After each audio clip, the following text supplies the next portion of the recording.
아내는 요리 금손을 갖고 있다. 내 도시락도 매일 만들어줬는데 그게 또 엄청 맛있어서 동료들도 남자는 먹을 걸로 약점 잡히면 약해지는 법이지 라며 항상 부러워했다.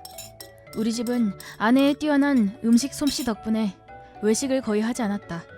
아내도 직장에 다녔기 때문에 조금 지쳐 보이는 날은 가끔은 패밀리 레스토랑 가서 먹자 라고 말도 해봤지만 아내는 내가 패밀리 레스토랑에서 먹는 것보다 더 맛있게 만들어줄게 라고 말해서 결국 아내가 만든 음식을 먹고는 했다. 그런데 어느 날 갑자기 아내의 요리가 맛이 없어졌다.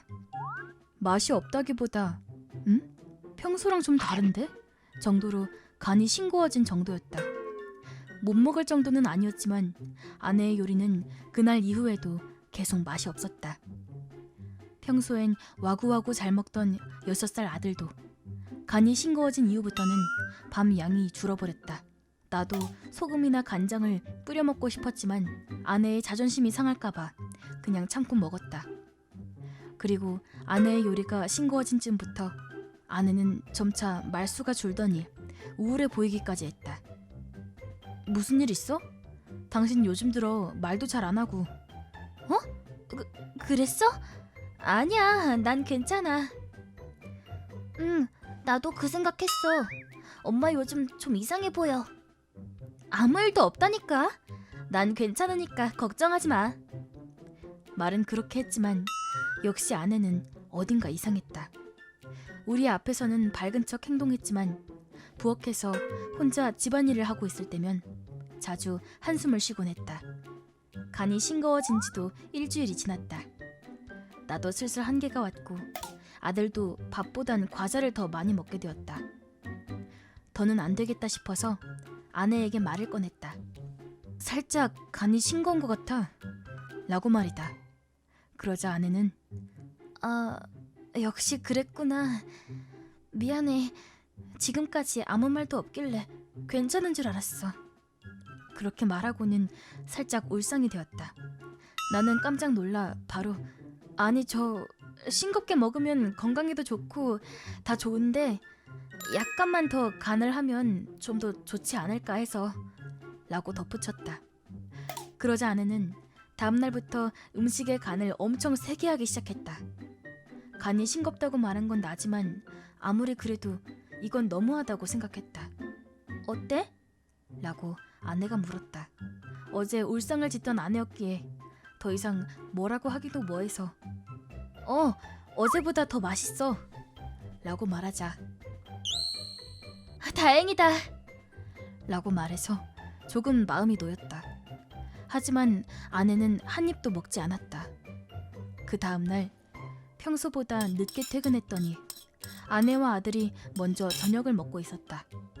아들은 몇 입 먹더니 잘 먹었습니다 하고 방에 들어가 버렸다.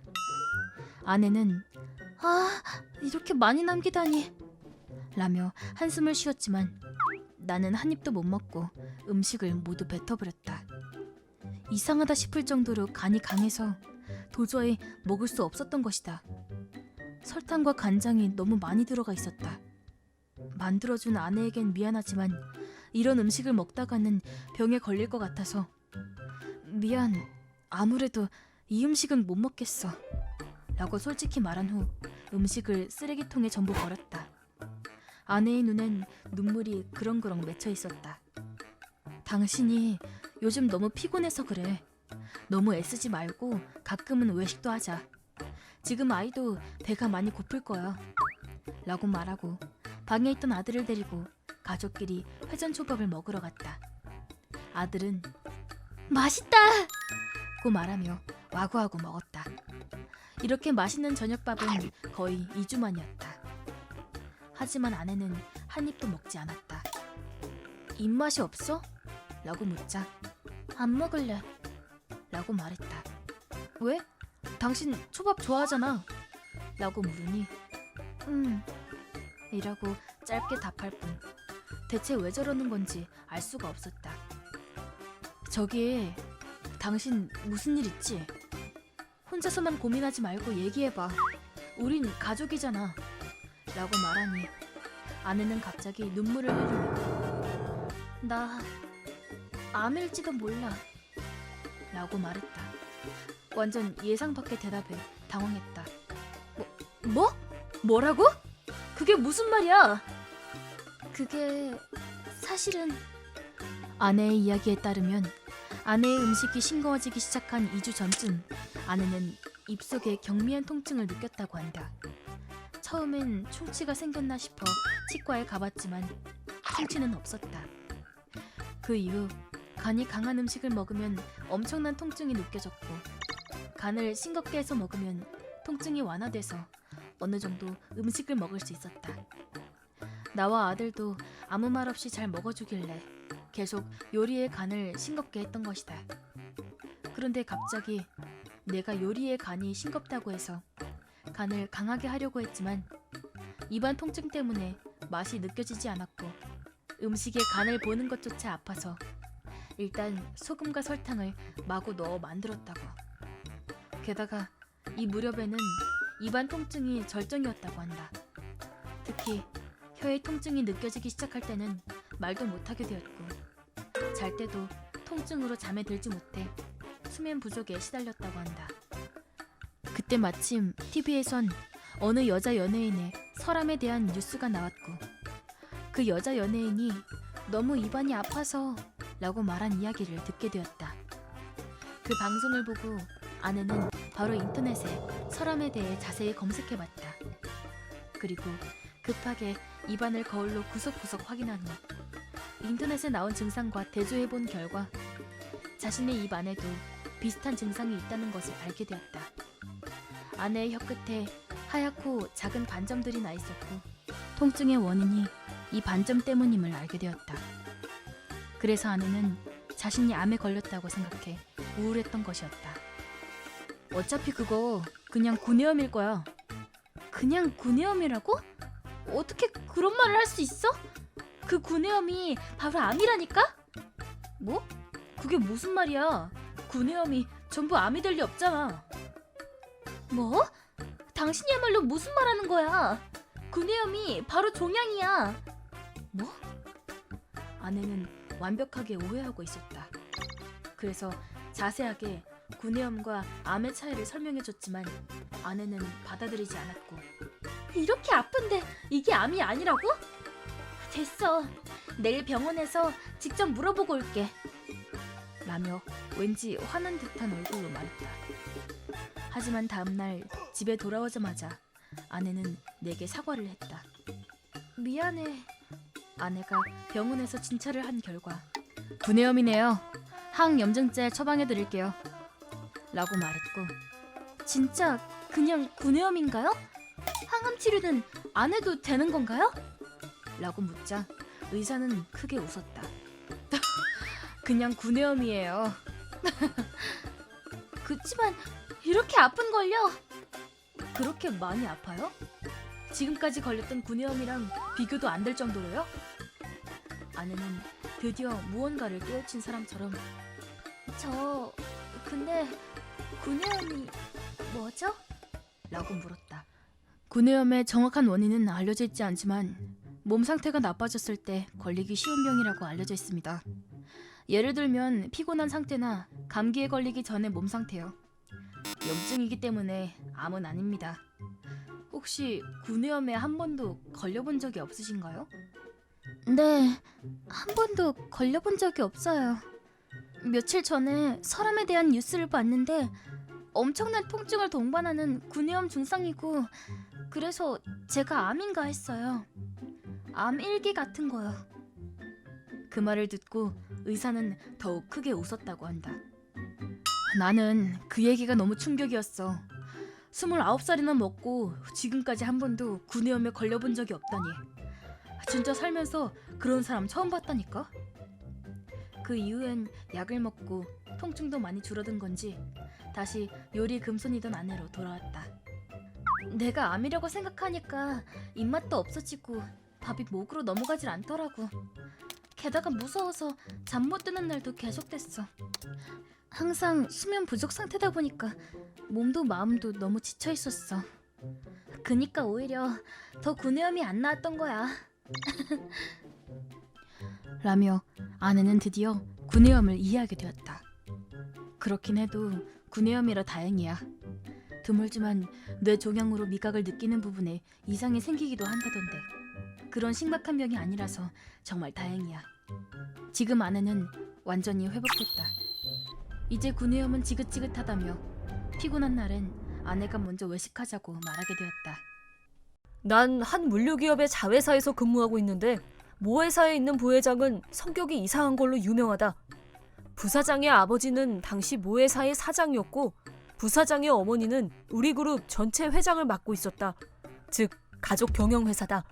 사장 회장은 부부 둘이서 마치 전쟁터 속을 뛰어다니듯 고생하며 회사를 일으켜 세웠을 만큼 엄격하기로 유명했지만 둘 다 정이 많아서 합리성보다 의리와 인정을 중요시하며 회사를 대기업으로 성장시켰다.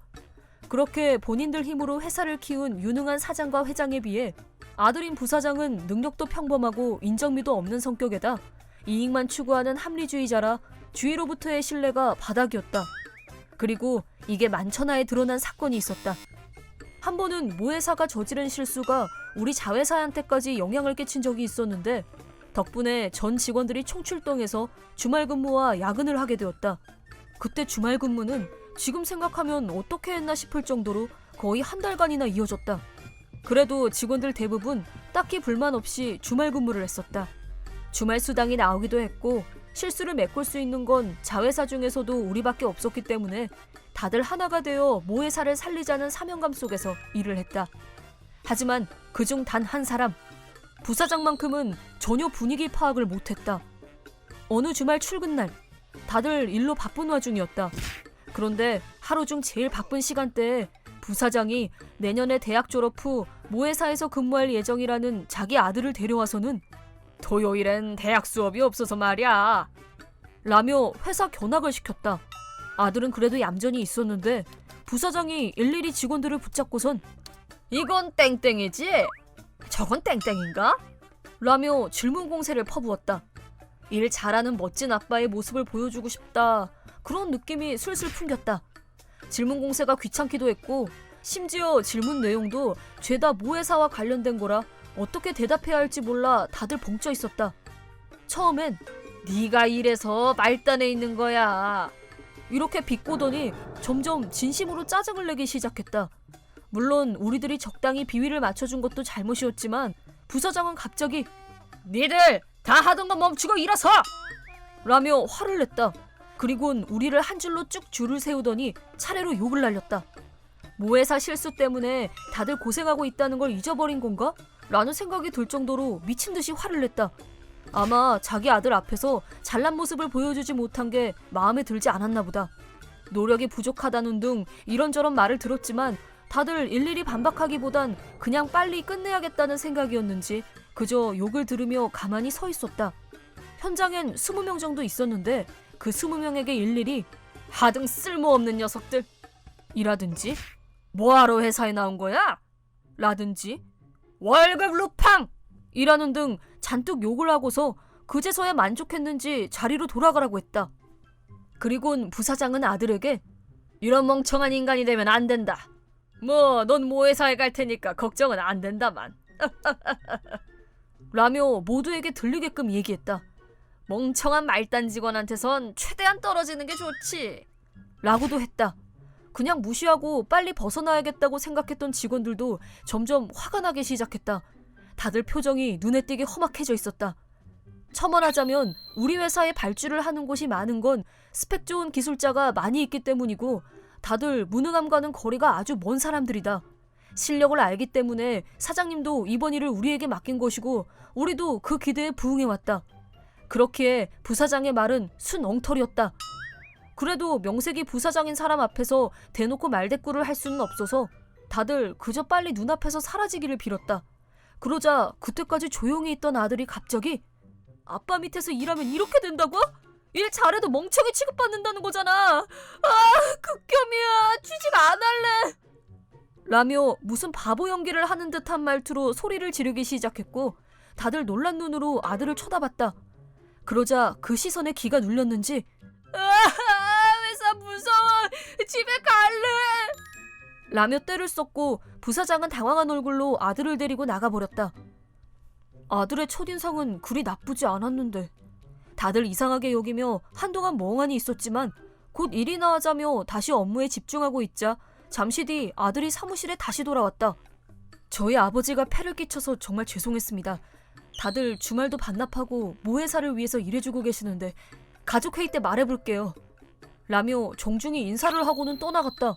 아들은 사무실을 나가기 전에 영양제, 과자 등이 들어있는 봉투를 여자 직원에게 직원분들하고 같이 드세요. 라며 슬쩍 전달했는데 그 모습에 다들 아들에게 반하고 말았다. 아들이 돌아간 뒤 다들 서로를 쳐다보며 웃었다. 일부러 바보같이 행동했다는 것을 깨달았기 때문이다. 그 악명 높은 부사장을 한 방 먹인 게 그 아들이라는 사실이 너무나도 웃겼다. 다들 영양제들 하나씩 나눠 마시며 특히 여직원들은 일하던 손을 멈추고 과자를 먹으며 부사장의 아들을 화제에 올리고 있었다. 무능한 부사장한테 어떻게 그런 아들이 태어난 걸까? 라며 다들 웃었는데 아마 할아버지 할머니 유전자를 이어받은 거겠지. 이후 부사장 아들이 얘기했던 가족회의가 실제로 열렸고 회의 결과 부사장은 임원직에서 강등, 밑바닥부터 다시 시작하게 되었다. 물론 이건 아들 혼자만의 생각이 아니라 회장, 사장의 의견도 일치했다고 한다.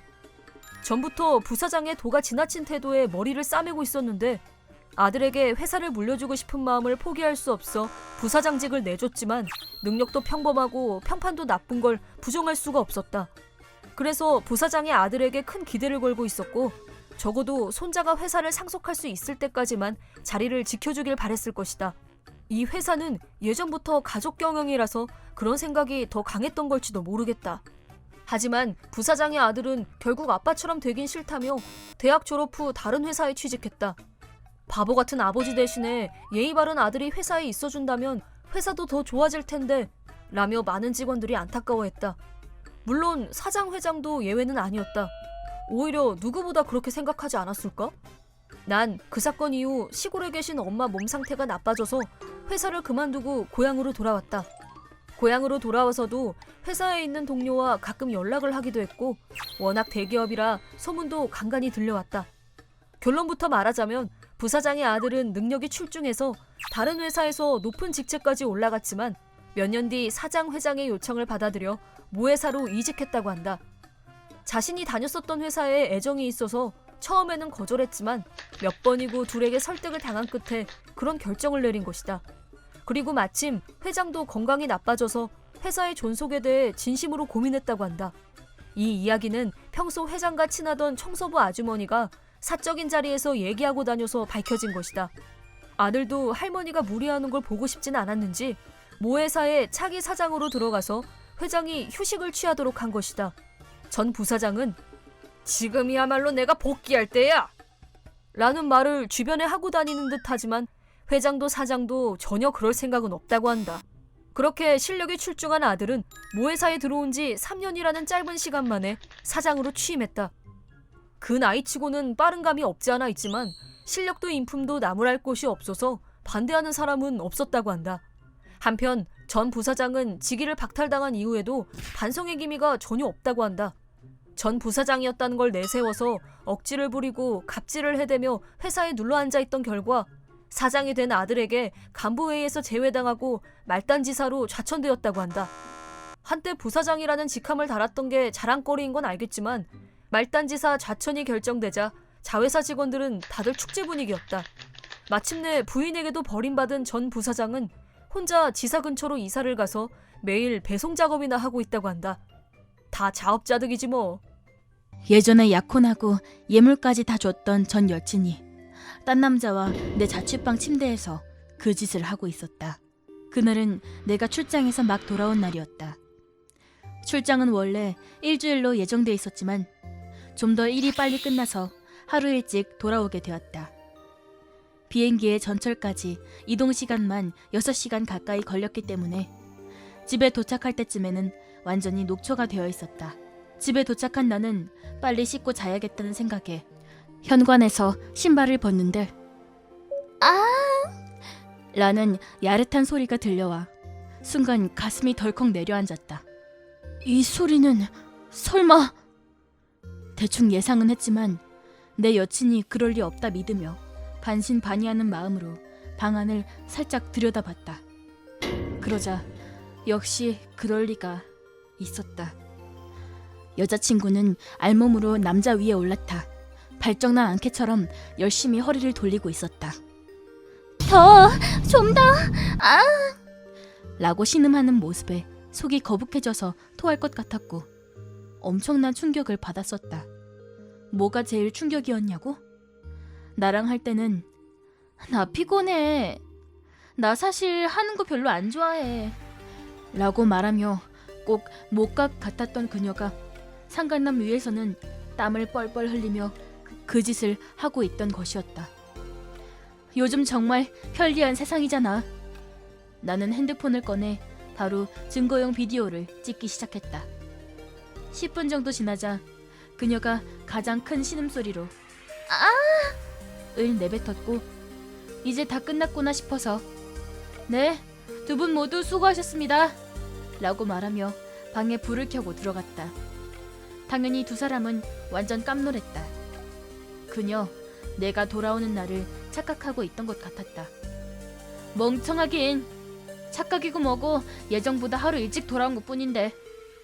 이 사실을 말했더니 혹시 날 의심해서 돌아오는 날을 거짓말한 거야? 왜 내가 결혼할 사람을 의심하겠어? 그럼 왜 이렇게 빨리 온 건데? 나한테 한마디 말도 없이. 내가 내 집 오는데 그걸 왜 너한테 보고해야 돼? 여기 우리 집이거든? 나와 전 여친은 4년간 사귀었지만 동거는 하지 않았다. 전 여친의 아빠가 엄했고 결혼할 때까진 절대 동거는 안 된다! 라고 해서 결국 그녀는 부모님 집에 살고 나는 자취를 했다. 일단 전 여친에게도 보조 열쇠를 줬기 때문에 내 집에 마음대로 드나들 수 있었지만 설마 내 집에서 이런 짓을 하고 있었을 줄이야. 최악이다. 내가 출장에 가 있는 동안 딴 남자랑 내 집에서 이딴 짓을 라고 하자 어쩌라고? 겨우 약혼한 걸로 지금 남편 행세하는 거야? 겨우 약혼이라니. 난 너희 아빠가 예물도 제대로 해야 된다 그래서 예물도 했고 예물 비용도 다 드렸어. 이 정도면 남편 행세할 자격이 있는 거 아니야? 그러자 그녀는 짜증나. 솔직히 나 지금까지 너 좋아한 적 없거든? 라고 정확히 말했다. 그 말에 제대로 빡쳐서 얼타며 서 있던 상간남에게 이름과 주소, 직장 주소를 쓰게 한 후 손가락 지장도 찍게 했다. 그리고 바로 상간남 집에 전화해 아내에게 말했고 이 직장이 맞는지 확인한 후 그 상간남을 내쫓았다. 그리고 다시 전 여친에게 따져 물었다. 너 아까 말한 거 진짜지? 너 좋아한 적 없어. 그럼 뭐야? 넌 나를 그냥 호구라고 생각한 거야? 맞아. 네가 결혼해달래서 어쩔 수 없이 하겠다고 한 거야. 알려줘서 고맙다. 하마터면 호구 잡힐 뻔했네. 어쨌든 이 결혼은 무효야. 위자료 받아낼 거니까 각오해라. 혼인 신고도 안 했는데 위자료를 내가 왜 주냐? 그렇게 머리가 안 돌아가? 그녀와의 대화에 빡친 나는 차를 몰아 바로 전 여친 집으로 갔다. 나는 전 여친 부모님과 사이가 좋았지만 증거 동영상과 전 여친과의 대화 내용을 들려드리며 위자료를 안 주면 고소하겠다고 자포자기 상태로 소리를 질러댔다. 나 자신도 여러 가지 일이 동시에 터져서 패닉 상태이기도 했다. 그러자 미안합니다. 미안해요. 라며 전 여친 엄마가 울며 사과했고 전 여친 아빠는 자네에겐 정말 면목이 없군. 딸에게는 내가 알아듣게 얘기하겠네. 라며 머리를 숙였다. 그녀의 아빠는 엄할 뿐더러 잘못은 절대 용납하지 않는 성격이었기 때문에 친딸인 그녀도 아마 그냥 넘어가진 못할 것이다. 그녀의 아빠는 집에 있던 많은 양의 돈다발을 내게 건네며 위자료 일세 다 가져가게 라고 말했다. 아직 냉정하지 못했던 나는 위풍당당한 그녀의 아빠 모습에 왠지 허무해져서 한 손으로 대충 돈다발 몇 개를 집어서 나왔다. 그리고 그날 밤은 호텔에서 묵었다. 다음 날은 출근을 해야 했기에 회사에 나갔지만 일에 집중이 안 돼서 조퇴했다. 밤이 되자 나는 상간남에게 전화해 내일 이야기 좀 하자고 했다. 다음날 상간남을 만나 고소하겠다고 전하자 합의는 안 될까요? 라고 해서 지금 바로 합의금을 준다면 고소하지 않겠다고 말하자 바로 알겠습니다 라고 답했다. 함께 은행으로 가서 성의를 봐서 반성한 만큼만 받겠다 말했고 나는 700만 원을 받았다. 이게 가지고 있는 돈 전부라고 했다. 선생님이라더니 겨우 700만 원. 파혼에 대한 보상이 겨우 이 정도라니 라는 생각이 들었다. 아무에게도 말하지 않겠다고는 하지 않았기 때문에 나는 상간남의 직장에 모두 알렸다. 상간남의 학교 교장과 교육위원회에도 알렸고 그는 모든 신용을 잃고 말았다. 그 후 마음을 굳게 먹고 집에 돌아갔는데 퉁퉁 부은 눈을 한 그녀가 있었다. 어제는 내가 미안해 라며 무릎 꿇고 내게 사죄를 했다. 뭐가 미안한데? 라고 묻자 내가 바람 피워서 나 너무 외로웠어. 안 소외했다는 말 다 거짓말이야. 순간 홧김에 말한 거야. 하고 싶은 말 다 끝났어? 라고 말하자 나 버리지 마! 라고 애원했다. 그 여자 몸에 손도 대기 싫었지만 아무 말 없이 그녀를 현관까지 질질 끌어내고는 집 밖으로 쫓아냈다. 다시는 만나지 말자 더러운 년 이라 말하고 문을 잠가버렸다. 현관에는 낮부터 밤까지 그녀의 울부짖는 소리가 들렸다. 지금껏 생각보다 담담하게 행동해왔지만 울부짖는 소리가 들리지 않자 갑자기 죽을 만큼 비참해져서 펑펑 눈물을 쏟았다. 그 후 그녀의 아빠로부터 연락이 왔고 그녀와 그녀의 부모님, 나와 우리 부모님이 만나 정식으로 약혼을 파기하게 되었다. 그녀는 예쁜 모습으로 자리에 나왔지만 아빠에게 흠씬 두들겨 맞았는지 몸에는 몇 개의 멍이 보였고 매일을 울었는지 눈도 팅팅 부어 있었다. 마지막으로 솔직히 말해봐. 만약 나한테 안 들켰으면 그대로 나랑 결혼할 생각이었어? 라고 묻자 그녀는 사실 상간남과 결혼할 생각이었고 상간남은 조만간 이혼할 예정이라고 했다. 슬슬 나에게도 헤어지자고 할 생각이었다고. 하지만 바람 피운 게 다 들키자 상간남과는 연락이 끊어졌고 버림받았다는 사실을 알게 됐다. 그래서 내게 들러붙은 것이었다. 넌 그걸 지금 말이라고 하는 거냐? 대체 사람과의 관계를 뭐라고 생각하는 거야? 라고 말하며 그녀는 아빠에게 욕과 주먹질을 당했고 비명을 내질렀다. 그녀가 쭉 헤어질 생각을 하고 있었다는 것을 처음 알았다. 난 내가 너무 멍청하고 바보 같아서 또다시 눈물을 흘리고 말았다. 그 후 회사에서 쓰러진 나는 병원에 실려갔고 과로로 일주일간 입원. 그 후 퇴원은 했지만 우울증으로 일이 손에 잡히지 않았다. 신경정신과에도 다녀봤지만 이 집의 나쁜 기억이 자꾸 떠올라서 한 달 후 일을 관두고 이사하게 되었다. 지금의 아내는 새로 이사한 아파트 근처에 살면서 집 근처 작은 식당에서 일하고 있었다. 아직 우울증이 나아지지 않았던 나는 집에서 밥해 먹기도 싫고 집에 혼자 있는 것도 싫어서 우연히 알게 된 그 식당에 가곤 했다. 거기서 일하던 아내에게 신세 한탄을 하다 보니 언젠가부터 아내가 내 아파트로 아침밥과 도시락, 저녁밥을 만들어주러 오게 되었다. 적어도 맛있는 음식을 먹고 있을 때만큼은 우울한 기분이 들지 않으니까요 라고 말했다. 역시 상대 기분을 이해해주는 사람을 만나야 해. 아내와는 사귄 지 1년 만에 결혼했다. 결혼하고 5년이 지났지만 아내는 하루도 빠짐없이 내게 맛있는 음식을 만들어주고 있다. 내 나이 28살에 2살 연하 남편과 결혼했다. 남편이 사정사정해서 시댁살이를 하게 됐는데 시댁엔 고등학생 아가씨가 있었다. 시부모님이 시댁의 모든 집안일을 다 내게 시키셔서 매일 출근 전후로 집안일을 하게 되었고 갑자기 5인 가족의 집안일을 모두 떠맡게 되어 심신적으로 매우 지쳐 있었다. 우리 부부는 맞벌이로 월급 관리는 각자 했지만 시댁에 얹혀 산다는 이유로 남편과 생활비를 반반씩 부담하게 되었다. 하지만 그것과는 별개로 5인 가족의 식비는 모두 내가 부담하고 있었다. 심지어 매달 드리는 생활비엔 우리 부부의 식비가 포함되어 있었다. 썩 내키지 않았지만 결혼하자마자 가족들과 싸우고 싶지는 않아서 울며 겨자 먹기로 모든 식비를 부담했다. 아가씨는 나이 먹은 여자가 자기 오빠를 꼬셨다면서 나를 내쫓을 기세로 꾸준히 나를 괴롭혔지만 남편은 귀여운 여동생이 그럴 리가 없다며 내 고민을 전혀 들어주지 않았다. 들어주긴커녕 자기 여동생을 왜 나쁘게 말하냐고 따지는 통에 고민을 털어놓을 때마다 엄청 기분이 나빴다.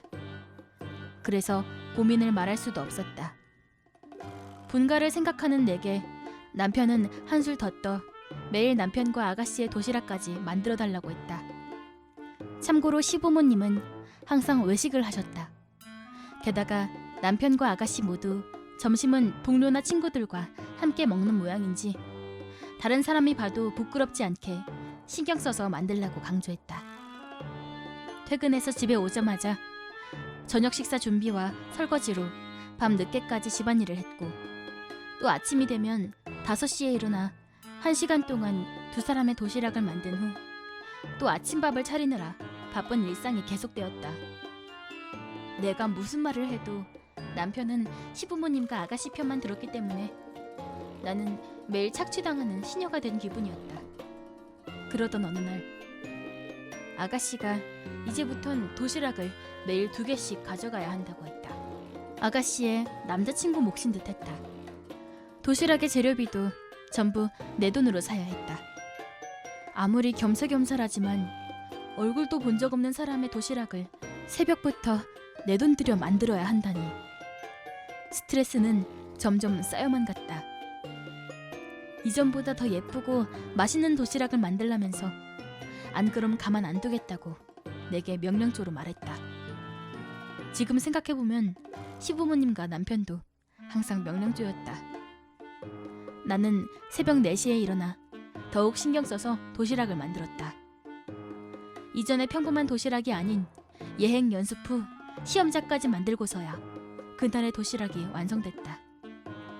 허세 부리기 좋아하는 아가씨를 위해 스페인 요리, 이태리 요리, 프랑스 요리 등을 만들었다. 모두 짐작은 했겠지만 아가씨는 절대 만들어내지 못할 요리 위주로 만들었다. 아가씨는 남자친구에게 요리를 설명해주고 싶다고 매일 아침 레시피를 물어봤지만 파에야는 비빔밥, 토르티아는 계란말이, 감바스는 조림 요리라고만 간단히 설명했다. 스스로 말하긴 좀 그렇지만 도시락과 요리의 퀄리티는 자랑할 만했다. 원래 요리를 좋아하긴 했지만 내면의 잠재력이 폭발한 느낌이랄까?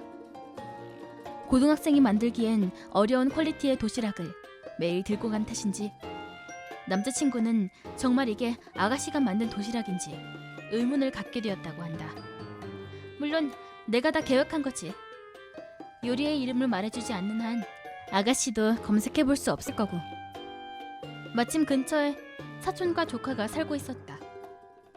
그 조카가 아가씨와 같은 고등학교에 바로 옆반이어서 나는 아가씨의 뒷조사를 부탁했고 마침 사촌의 아내가 입원 중이기도 해서 연습용 도시락을 챙겨줬다. 아가씨와 남편은 도시락을 만들어줘도 고맙다거나 맛있다는 말 한마디 안 하던데 조카는 고모 도시락이 너무 맛있어서 완전 깜놀했어요. 도시락도 너무 예쁘고 이거 진짜 그냥 받아도 돼요? 라고 미안해하며 물어보길래 연습용 도시락이라 괜찮아. 오히려 맛있게 먹어주니 내가 더 고마운걸? 라고 말하니 내게 엄청 고마워했다. 이런 나날들이 이어지자 친구들은 조카의 도시락과 남자친구의 도시락이 하루 차이로 똑같다는 것에 눈치를 채게 되었다. 이건 내 계획에도 없던 것이었다. 그러자 순식간에 조카와의 바람 이혹에 이목이 집중되었다. 의혹은 바로 풀렸지만 이 사건에 말려든 조카에게 너무 미안했다. 조카는 자신의 결백을 위해 도시락에 대해 자세히 얘기하게 되었고 아가씨가 도시락을 만들지 않았다는 사실과 함께 새언니를 괴롭히고 있던 사실까지 밝혀지게 되었다. 그러자 아가씨는 거짓말에 성격까지 나쁜 애랑 사귀는 건 좀... 라며 보기 좋게 팩폭당하고 남자친구에게 차였다고 한다. 결국 내 계획대로 되긴 했지만 이 일로 시부모님과 아가씨에게 한 소리씩 듣게 되었고, 게다가 남편은 감히 내 귀여운 동생을 욕보였겠다? 라며 극대노. 결국 이혼 서류에 도장을 찍게 되었다. 그리고 아가씨를 욕보인 벌로 위자료와 재산 분할 없이 이혼이 성립되었다. 나는 시댁을 나오는 순간까지 가정부 역할을 계속해야 했다. 그리고 남편과 아가씨의 마지막 도시락은 더욱 신경 써서 새벽 3시부터 일어나 만들었다. 남편의 도시락에는 오빠 사랑해 여동생이 라는 말을, 아가씨의 도시락에는 내 여동생 사랑해 오빠가 라는 말을 분홍색으로 물들인 밥에 김을 오려서 붙여주었다. 그리고 그날 아침에는 시댁을 나와야 했기 때문에 아가씨에게 지금까지 빌려간 옷, 가방, 액세서리를 돌려달라고 요구했지만 아가씨는 전부 자기 거라며 시치미를 뚝댔다. 그래서 당당히 아가씨 방에 내 물건들을 전부 꺼내 쓰레기 봉투에 넣고는 집 앞 쓰레기장에 던져버렸다. 그러자 아가씨는 이 미친 할망구야! 이러니 오빠한테 이혼이나 당하지! 라며 짓거리고 있었지만 나는 다른 사람 물건을 아무렇지 않게 훔쳐가는 도둑년이 사는 집은 같이 살자 해도 안 살아! 라고 큰 소리로 말했다. 쓰레기장에는 이웃 사람들도 쓰레기를 버리러 나와 있었기 때문에 이 일은 이웃들에게 빠르게 퍼져나갔다. 그 후 나는 내 짐을 가지고 시댁을 나왔다.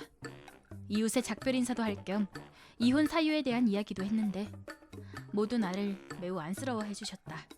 집안일을 하면서 만나는 주변 이웃들과는 항상 인사하며 지냈고, 쓰레기를 버리는 것도 장보기도 항상 내가 했었으니까 이웃들도 대강은 알고 있었으리라 생각된다. 이웃들은 모두 내 편이 되어주었다. 그리고 내 마지막 도시락을 본 남편의 동료들은 한순간에 남편을 보는 눈이 달라져서는 그래서 이혼한 거였어? 라는 소문이 회사 안에 퍼졌고, 동료들의 태도가 차갑게 식어 왕따가 되었다고. 아가씨도 똑같이 친구들 사이에서 그래서 새언니를 못살게 군 거였어 라는 소문이 퍼져 근친상현이라는 별명이 생겼고, 등교 거부를 하던 아가씨는 집에 틀어박혀 결국 히키코모리가 되었다고 한다. 동네에서 며느리를 부려먹은 사실이 알려진 시부모님은 매일 며느리에게 위자료를 지불해라, 며느리 부려먹은 이웃은 아웃 등의 장난 전화나 편지를 받으며 고생하고 있다고 한다. 시부모님은 오해라고 해명했지만 온갖 집안일과 쓰레기를 버릴 때의 내 모습을 봐오던 이웃들에겐 씨알도 안 먹혔다. 나는 아가씨의 남자친구를 위해 도시락을 만들고부터 요리의 잠재력이 폭발하게 되었다. 요리 블로그와 인스타를 시작했더니 팔로워 수가 금방 늘어서 주말 요리 교실을 열게 되었고, 이게 아주 대박이 났다. 게다가 일식 양식 뭐든 가능하다는 점이 입소문을 타면서 지금은 요리 교실이 본업이 되었고 3개월이나 예약이 가득 찰 정도로 떼돈을 벌게 되었다. 팔로워 수도 점점 늘어서 기업의 동업 요청도 받게 되었고 내 이름의 요리책도 내게 되었다. 덕분에 벌어들이는 돈의 단위가 달라졌다. 내 소문을 들었는지 남편은 오해를 풀고 싶다고 했다. 어쩌면 가정부가 없어져 힘들어진 것이 이유일 수도 있다. 남편과 시부모님은 내게 고집 피우지 말고 돌아와, 다시 합쳐줄게, 전화 한번 해줬더니 드디어 돌아올 마음이 생겼냐며 지들끼리 들썩이는 소리가 들려왔다. 미안한데 고집 피우는 거 아니야. 그리고 나 지금 엄청 행복하거든? 당신네 가족들 사정은 눈꽃만큼도 생각할 여유가 없어. 그럼 잘들 살아. 라고 말한 후 전화를 끊고는 혼자 승리의 포즈를 취해 보였다.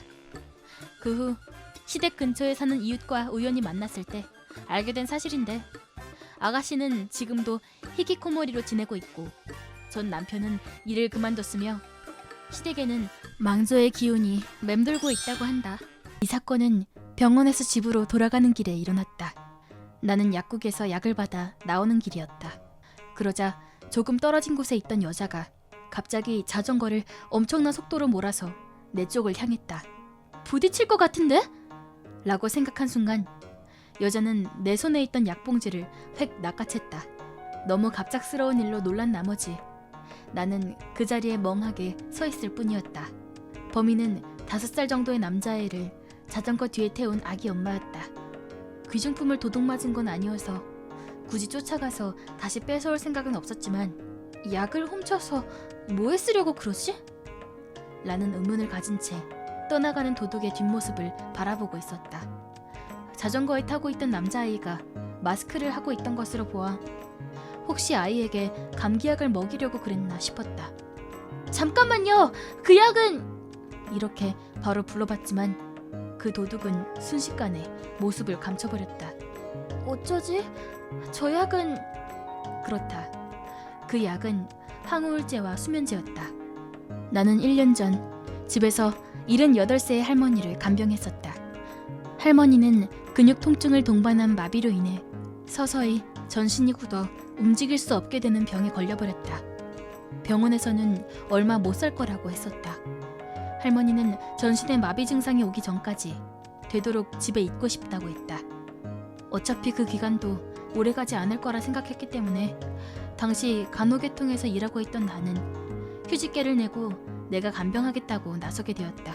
영양관리사 자격도 가지고 있었기 때문에 간병식도 간단히 만들 수 있을 거라 생각했다. 하지만 현실은 그렇게 호락호락하지 않았다.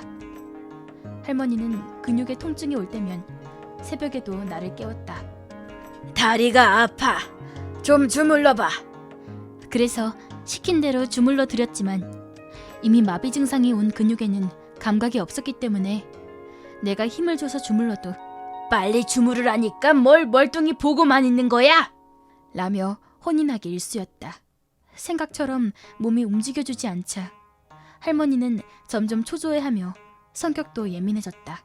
하지만 내가 그만큼 더 신경 써서 간병해드려도 내가 빨리 죽어야지. 더 살아봤자 뭐해? 와 같은 말들을 계속 듣게 되었고 정신을 차려보니 나는 수면제를 다량 복용 후 구급차에 실려 응급실에 와 있었다. 그 후 우울증 진단을 받고 정신병동에 3개월간 입원도 했다. 그 후 할머니는 돌아가셨다. 하지만 그때가 트라우마로 남아버린 탓에 퇴원을 한 후에도 쭉 약을 먹게 되었다. 그래서 이번에도 병원에서 진찰을 받은 후 약국에서 약을 처방받은 것인데 집으로 가던 길에 하필 그 약을 도둑맞게 된 것이다. 제일 큰 문제는 도둑맞은 약봉지에는 약만 들어있다는 것이다. 약의 설명서는 수첩에 꽂아 가방 안에 넣어두었던 것. 병원에 갈 때는 병원균에 노출되지 않도록 꼭 마스크를 쓰고 가는데 혹시 마스크를 쓴 내가 감기에 걸린 걸로 오해해 훔친 약을 아이에게 먹인 건 아닐지 걱정되었다.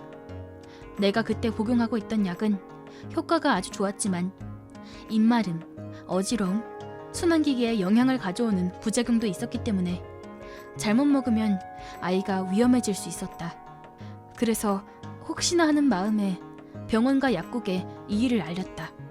약사는 못 모르고 먹으면 진짜 큰일인데? 라는 말도 했다. 처음 겪어본 일이고 어찌해야 할지 몰라 경찰에 신고하는 것도 잊은 채 집으로 돌아왔다. 하지만 빨리 경찰서 갔다 와! 라고 엄마가 말해줘서 나는 가까운 파출소에서 신고서를 작성했다. 다음 날 도둑은 어이없게도 바로 체포되었다. 처방해준 그 약국에 이 약국 때문에 내 아들이 쓰러졌어. 어떻게 책임질 거야? 라며 아기 엄마가 쳐들어와 소리를 지르고 난동을 피운 모양이었다. 약사는 아기 엄마의 이름과 처방 내역을 물었고 아기 엄마는 감기약이라고 말했지만 그 엄마가 들고 온 약은 항우울제와 수면제였다. 약 뒤에 작은 글씨로 약 이름이 쓰여 있었지만 감기약이라고 생각한 아기 엄마는 그대로 아이에게 먹인 모양이었다. 게다가 환자 등록이 되어 있지 않은 이름과 주소였고 병원 근처에 있는 약국이었기 때문에 자주 오는 대부분의 손님 얼굴은 다 기억하는데 이 여자는 한 번도 본 적 없는 얼굴이었다. 내가 약국에 이 사건을 말했던 것이 생각난 약사는 혹시나 해서 우리 약국은 주로 정신과 약을 많이 취급하고 있어요. 만약 용량과 용법에 맞지 않게 복용했다면 생명에 지장이 올 수도 있습니다. 라고 설명했고 아기 엄마는 동요하며 그렇게 위험한 약이었으면 설명서도 같이 줬어야지 라며 큰 소리로 따지기 시작했다. 손님 앞에서 약 설명을 해드린 후 약과 설명서를 함께 드리는 게 이 약국의 규칙이기 때문에 설명서 없이 약만 드리는 일은 절대 있을 수 없고 분명 봉투 안에 설명서도 함께 넣어드렸을 겁니다 라고 약사가 설명해도 없는 걸 없다고 하지 뭐라고 해? 그쪽에 실수로 안 넣은 거 아니야? 라며 들은 채도 하지 않고 아들이 기절해서 쓰러졌어 어떻게 책임질 거냐고 그쪽 업무상 과실 뭐 그런 거잖아 됐으니까 빨리 치료비나 내놔 라고 날뛰며 약사의 멱살을 잡았다. 약사는 진정하세요. 지금 아드님은 어디 있나요? 병원인가요? 라고 묻자 엄마가 봐주고 있어. 병원에 가면 돈 내야 하잖아. 그래 안 그래? 우리 애한테 대체 무슨 약을 먹인 거야? 설마 죽는 거야? 라며 필사적으로 약사에게 달려들었다.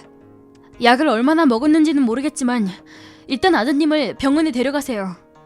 라며 약사도 필사적으로 설득했다. 하지만 아기 엄마는 정신 나간 사람처럼 치료비와 위자료를 내놓으라며 대환장 파티를 벌였고 결국엔 살인자! 네가 대신 죽어! 라고 외치며 약사를 폭행해 경찰이 오게 된 것이다. 그 이후의 조사에서 경찰에게 취조를 당한 아기 엄마는 모두 자백했다. 약을 사는 돈이 아까워서 이전에도 자주 다른 약국에서 노인들의 약을 훔치곤 했다. 훔칠 때마다 약봉지 안에 설명서도 같이 들어있어서 고혈압이었던 아빠에겐 저혈압 약을 드리고 머리가 아플 때는 타이레놀을 먹으면서 약값을 아끼곤 했다. 이 약국에서 날치기를 한 건 이번이 처음이고 이번에는 약봉지 안에 설명서가 없었지만 분명 감기약일 거라 생각하고 감기 기운이 있던 아이에게 먹였다. 그러자 점점 축 늘어지기 시작해 의식이 몽롱해지더니 그대로 눈을 뜨지 않게 되었다. 아이를 계속 깨워봤지만 일어나지 않았고 치료비를 받을 수 있을 거라 생각해 약국에 간 거다 라고 진술했다. 약국과 경찰에서 전화가 왔고 아이에게 먹인 약은 역시나 내 약이 맞았다. 이후 그 아이는 무사히 눈을 떴다고 한다. 수면제 2알을 먹고 숙면에 든 것뿐이란다. 아이에게 큰일이 생기지 않아서 나는 진심으로 안도했다. 처음엔 경찰이 겨우 약을 날치기 당한 걸로 라며 신고를 받아주지 않을까봐 신고를 할지 말지 고민했었다. 하지만 약을 날치기 당했다는 또 다른 사람의 신고가 있었기 때문에 동일 인물의 소행임을 알게 되었고 내 신고도 받아주었다. 하나씨가 신고를 해준 덕분에 무사히 체포할 수 있었습니다. 라는 연락도 받았기 때문에 신고하길 잘했다고 생각했다. 아무리 그래도 정체불명의 약을 아이에게 먹이다니 정말 무서웠다. 도둑질한 물건으로 치료비를 받아낼 수 있을 거라 생각한 것도 참 최악의 상황은 없었으니 정말 다행이긴 한데 이번 사건의 가장 큰 피해자인 아이에게 불쌍한 마음이 드는 건 어쩔 수 없나 보다. 회사를 막 세웠을 무렵 전 부인이 바람을 피웠다는 사실을 알게 됐다. 일에만 열중하느라 가정을 제대로 돌보지 못한 내 잘못도 있긴 하지만 흥신소에서 보내준 자료를 읽었을 땐 몸이 부들부들 떨릴 정도로 화가 치밀었다. 게다가 그 당시 우리 애는 고작 3살이었다. 전 부인의 고집으로 일찍 어린이집에 다니기 시작했을 때다. 그래놓고 자긴 실컷 바람 피우러 다닌 거다. 아이를 어린이집에 보내려고 한 것도 바람 피우면 편하자고 그랬을 거란 생각이 들었다. 나는 우리 회사의 자문을 맡고 있는 변호사를 찾아가 사정을 털어놨다. 그 변호사님은 이혼 소송 쪽으로도 경험이 많은 분이셨다. 설마 내가 이분에게 이혼 소송을 부탁하게 될 줄은 몰랐지만 다른 남자와 놀아난 전 부인을 용서할 생각도 없었다. 흥신소에서 받은 불륜 증거들을 들이밀며 이혼을 요구했더니 전 부인은 강력하게 반발했다. 아무리 생각해도 용서할 수 없는 점은 불륜 상대가 내가 아는 놈이었다는 사실이다. 전 부인의 불륜 상대는 내 거래처의 영업사원이었다. 키도 훤칠하게 잘생겨서 우리 직원들 입에도 자주 오르내리던 혼남이다. 그런 사람이 설마 거래처 사장 부인한테 손을 대는 멍청이일 줄은 몰랐다. 상간남과 직접 단판을 짓고 싶다고 변호사님에게 말했지만 괜히 다투었다가 더 수습하기 힘들어질 수도 있으니 변호사인 자신을 믿고 맡겨달라고 하셨다. 내가 직접 나서지 않더라도 응징할 방법은 얼마든지 있다길래 믿고 따르기로 했다.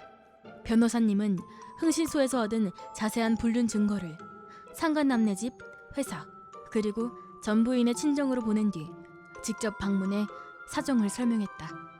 전 부인의 불륜 사실을 알게 된 장인 어르신과 장모님은 다리에 힘이 풀려 주저앉으실 정도였다고 한다. 딸의 양육권도 내가 갖게 될 가능성이 크다는 말을 듣자 장모님은 오열했다고 한다. 장인 어르신은 변호사의 말이 다 끝나기도 전에 전 부인에게 전화를 걸더니 온갖 욕설과 야유를 퍼부었다고 한다. 처가 어르신들이 제발 손주 양육권이라도 양보해달라며 사정하셨다고 하는데 전 부인이 따로 직장이 있는 것도 아니고 나가서 일을 한다고 해도 나만큼 벌 수도 없을 거다. 요즘은 어린이집도 잘 되어 있고 아이 봐주는 사람도 쉽게 구할 수 있으니 육아는 딱히 어렵지 않을 거다. 어쨌든 난 사장이기 때문에 딸아이와 함께 있을 시간도 비교적 유연하게 마련할 수 있다. 사실 돈이 궁한 것은 아니지만 불륜을 한 죗값을 치르게 하고 싶었기에 전 부인과 상간남 모두에게 위자료를 청구했다. 그리고 상간남이 다니는 회사의 사장님이 직접 우리 회사를 찾아와 저희 직원이 대단히 결례가 많았습니다. 몇 번이나 고개를 숙이며 사과하셨지만 죄송하지만 믿을 수 없는 직원이 있는 회사랑은 거래 못합니다. 이렇게 말하며 돌려보냈다. 그 회사 사장님이 일부러 나를 찾아온 데는 다 이유가 있었다. 사실 그 회사는 연간 매출 30%를 우리가 올려주고 있었기 때문이다. 우리가 거래를 안 해주면 그만큼 큰 타격을 입게 되는 것이다. 그런데도 그 상간남은 전혀 반성하는 기미가 없었다. 화가 난 사장님이 해고하겠다고 하자 제가 회사에 이바지한 게 얼마나 많은데 이러십니까? 그리고 이게 회사를 그만둘 정도로 큰일도 아니잖아요. 이런 소리나 짓거렸다고 한다. 회사 연간 매출 30%가 날아가는 건 엄청난 규모의 손실이다. 그런 것도 이해 못하는 멍청한 놈이라고 생각하니 웃어야 할지 화를 내야 할지 갈피를 잡을 수 없었다. 상간남은 해고된 사실을 받아들이지 못하고 한동안은 계속 출근한 것도 모자라 그 회사 사모님에게까지 손을 댔다. 그리고 상간남 때문에 매출이 박살났다는 사실이 회사 내부에 퍼지자 정리해고를 두려워한 다른 직원들이 다 합세해 상간남을 쫓아냈다고 한다. 상간남은 지금까지 쭉 영업사원으로 일했다고 하는데 거래처 사모님한테까지 꼬리를 치는 인간에게 어떻게 영업직을 맡기겠냐며 어떤 회사에서도 받아주지 않게 되자 겨우 사태의 심각성을 파악한 모양이었다. 결국 우리 회사에 와서 무릎 꿇고 빌었지만 곧장 쫓아내고 소금을 뿌려버렸다. 상간남이 오랫동안 살았던 지역을 떠나 도망치듯 이사 갔다는 말을 들었는데 뭐 그러거나 말거나 상관없다. 서슬퍼런 장인어른의 태도 덕에 전 부인은 처가에 발도 못 붙이고 있는 것 같다. 지금은 낡아빠진 빌라에서 혼자 지내면서 알바로 겨우 연명하고 있다나 뭐라나. 기댈 친정이 없어진 전 부인이 몇 번이나 연락해 용서해달라고 빌었지만 죽어도 용서하고 싶지 않아 무시 중이다. 장인어른이 워낙 고지식한 분이고 또 원래부터 불륜을 혐오하시던 분이시라 그런지 딸 자식이 외도를 가문의 수치라 여기시는 것 같다. 장모님은 딸의 외도 사실보다 손녀를 못 보게 된 충격으로 매일 울면서 지낸다고 한다. 우리 딸이 태어났을 때 특히나 장모님이 많이 기뻐해 주셨고 실제로 많이 예뻐해 주시기도 했다. 전 부인 외도 때문에 눈에 넣어도 안 아플 손녀와 만나지 못하게 된 걸 생각하면 딱한 마음도 들지만 어차피 헤어진 마당에 처가 식구들이랑 자주 연락하는 것도 우스운 일이다. 불륜 문제가 어느 정도 정리됐을 때 나는 그 상간남이 다녔던 회사를 찾아갔다. 전에는 어쩔 수 없이 모질게 말을 했었다. 하지만 그 회사에 뛰어난 인재들이 많다는 사실도 사장님이 좋은 분이시라는 것도 나는 잘 알고 있었다. 상간남도 잘라냈고 하니 예전과 같은 조건으로 계약을 체결해 드렸다. 사장님이 내게 고개를 숙이며 고맙다고 우셨고 직원들도 정리해고 당할지 모른다는 불안감을 떨쳐내고 싱글벙글 웃고 있었다. 그리고 5년 뒤 나는 재혼했다. 그 당시 3살이었던 딸은 8살이 되었고 둘째와 셋째까지 생겼다. 솔직히 이혼 당시에는 3살짜리 딸을 키우며 일을 하는 건 예상보다 훨씬 힘든 일이라는 것을 뼈저리게 느꼈었다. 그리고 그때 만난 게 지금의 내 아내이다. 아내는 첫 딸이 다니던 어린이집 보육교사였는데 갑자기 아이를 혼자서 키우게 된 나에게 육아에 관한 정보를 차근차근 알려주었다. 그러다 보니 사적으로도 얼굴을 보게 되었고 딸아이도 선생님이었던 아내를 잘 따르다 보니 자연스럽게 결혼까지 하게 된 거다. 아내는 아이들을 정말 아낀다. 친자식이 아닌 첫 딸에게도 똑같이 대해준다. 회사 일도 잘 이해해주고 아이들도 잘 돌본다. 사실 회사 경영이 늘 순탄했던 건 아니었지만 지금은 순조롭게 잘 굴러가고 있고 상간남이 다녔던 거래처와도 잘 거래하고 있다. 내가 먼저 손을 내밀어 준 것을 고맙게 여기신 거래처 사장님은 불경기를 맞아 우리 회사 경영이 어려워졌을 때 사장님이 저를 도와주셨지 않습니까? 이렇게 말하며 우리 회사의 편의를 봐주셨다. 내가 잘라내고 다시 손을 내민 회사가 나중에 나에게 손을 내밀어 주게 될 줄은 몰랐다. 어쨌든 지금 우리 회사는 설립 당시보다 몇 배나 커졌다. 상간남 때문에 화가 나서 인연을 끊어버리려고 했던 회사와 다시 계약한 과거의 나를 칭찬해주고 싶다. 지금은 전보다도 훨씬 생활에 여유가 생겼는데도 아이들을 돌보는 걸 좋아하는 아내는 난 평생 일할 건데? 이렇게 애들이 좀 더 크면 나가서 복직할 마음인 것 같다. 내가 혼자 벌어도 먹고 살 수 있다고 몇 번이나 말했지만 돈 문제가 아니야. 난 내 일이 좋단 말이야. 아내는 이렇게 대답했다. 아마 아내의 그런 부분에 더 반한 것 같다. 난 수도권에 있는 대학에 다니는 학생이다. 나한테는 은지라는 친구가 있었는데 걘 사시사철 무조건 마스크를 쓰고 다닌다. 야, 저 여자애 완전 예쁘지 않냐? 진짜 그러네. 대박. 눈이 왕방울만한 게 무슨 인형 같아. 남자들한테 이런 소리를 듣는 건 일상이었다. 어머, 다들 나더러 예쁘다네. 그러게. 은지는 마스크를 쓴 얼굴로 유명해진 인기 인스타그래머이다. 아, 목마르다. 뭐 마실 게 없으려나? 아휴, 더워. 누가 좀 사다 줬으면 좋겠네. 알았어. 내가 가서 사올게. 난 은지의 심부름꾼이었다. 사람들이 보는 눈도 있고 해서 어쩔 수 없이 대충 음료를 골라 은지에게 사다 줬다. 뭐야? 나 녹차 안 좋아해. 보리차로 사왔어야지. 난 이거 안 마실래. 은지는 내가 사온 녹차를 쓰레기통에 던져버렸다. 뭐야?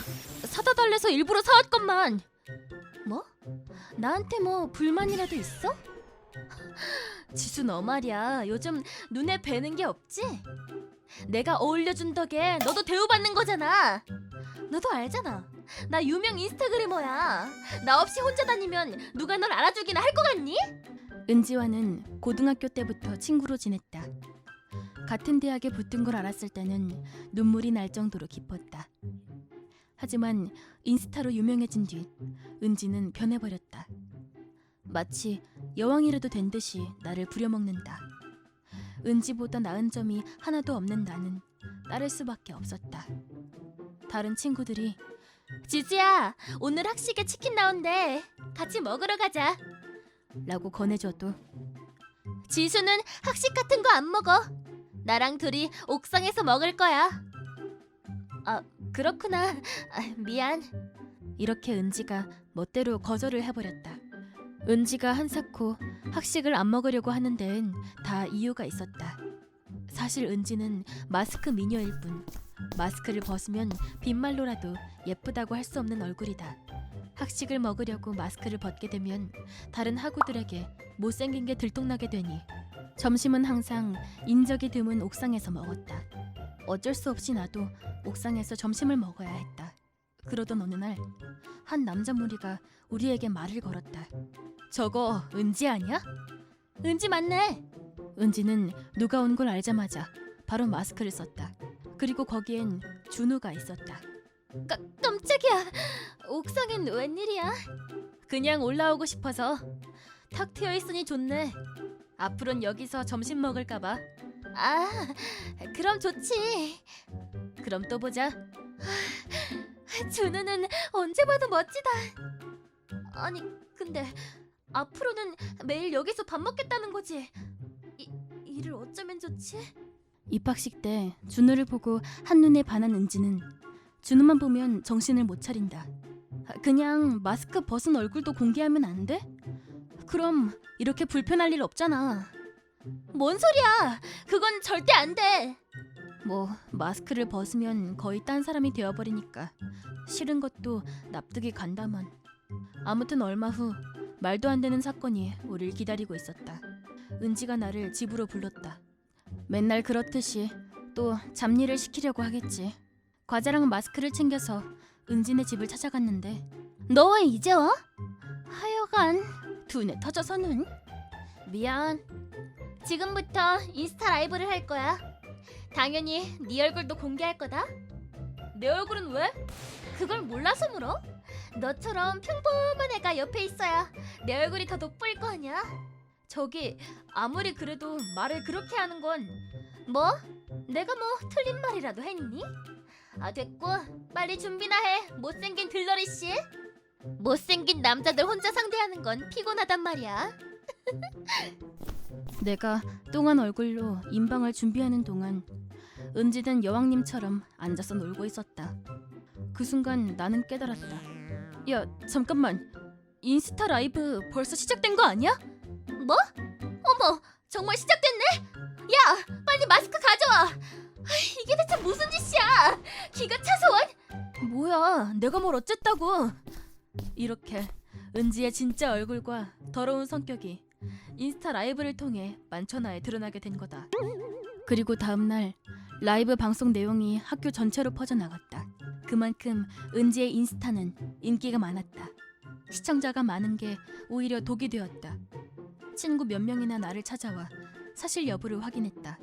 저기 지수야, 어제 그 은지 라방 말이야. 그거 진짜야? 진짜 맞아. 나한테는 매번 그런 식으로 대했어. 진짜 깜놀했어. 얼굴도 완전 못생겼던데?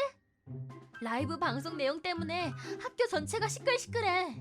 어제 열을 받은 대로 받은 은지는 곧장 라이브를 끄고 모든 게 내 탓이라며 나를 집 밖으로 쫓아냈다. 그래서 나도 굳이 은지를 감싸줄 마음은 없었다. 사정이 딱하게 되긴 했지만 내 잘못은 아니다.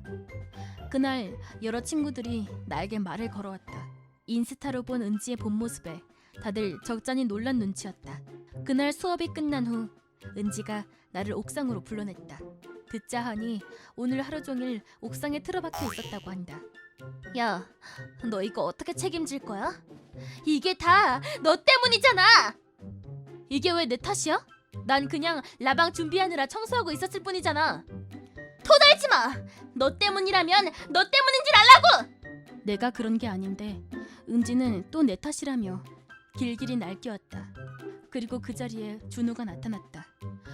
어제 인스타 라이브 장난 아니더라. 진짜 깜짝 놀랐다니까. 은지 너 되게 착한 줄 알았는데 참 못됐다. 아니야. 이건 다 오해야. 오해는 무슨 오해. 방금 너희들이 대화하는 것도 다 들었는데 어제 일로 좀 반성했나 싶었는데 친구한테 말하는 태도가 그게 뭐냐? 준우의 말을 들은 은지가 안절부절 못했다. 네가 그런 사람인 줄은 몰랐네. 되게 충격적이다. 너랑은 이제 엮이고 싶지 않아. 잠깐만 준우야. 그게 아니야. 다 오해고 이게 다 지수 때문이라니까. 이거 봐. 또 친구 탓으로 돌리네. 지수 너는 이런 애랑 용케도 친구로 지낸다. 뭐 뭘 어쩌든 네 마음이겠지만. 준우가 한 말을 듣고 뒤통수를 한 대 얻어맞은 느낌이 들었다. 이렇게까지 나를 무시하는데 막대하는데 난 왜 은지랑 같이 있었던 걸까? 결국 나도 잘한 건 없다는 생각이 들었다. 네 말이 맞아. 생각해보니 친구도 아니었어. 맨날 부려먹고 막말하고 무슨 일만 있으면 내 탓으로 돌리기만 하는 애를 당분간 서로 거리를 두자. 이번 기회에 너나 나나 반성하고 다시 옛날 같은 사이로 돌아갈 수 있으면 좋겠어. 기다리라는 은지를 내버려둔 채 나는 옥상에서 내려갔다. 그 일로 많이 상심했는지 은지는 학교에도 나오지 않게 되었다. 당연히 인스타 계정도 삭제했다. 은지가 사라지자 곧 다른 친구들이 내게 말을 걸어주었다. 듣자 하니 은지가 다른 친구들에게 내가 자기 부하라고 말하고 다녔다는 것 같다. 유명한 자기 옆에서 수발을 들 수 있으니 오히려 나한테 영광이라고 했다나 뭐라나. 그 말을 듣고 경악한 다른 친구들이 어떻게든 나를 은지와 떼어놓으려고 해봤지만 당사자인 내가 은지와 함께 있는 걸 선택했기 때문에 손을 쓸 방법이 없었다고 한다. 실제로 은지와 거리를 두고 나서 진짜 친구가 뭔지 조금은 알게 되었다. 친구들은 나한테 막말을 하지 않고 부려먹지도 않고 늘 걱정해준다. 은지가 집에 틀어박혀 은둔 생활을 한다는 소문을 들었다. 부디 예전 은지로 돌아와 줬으면 좋겠다.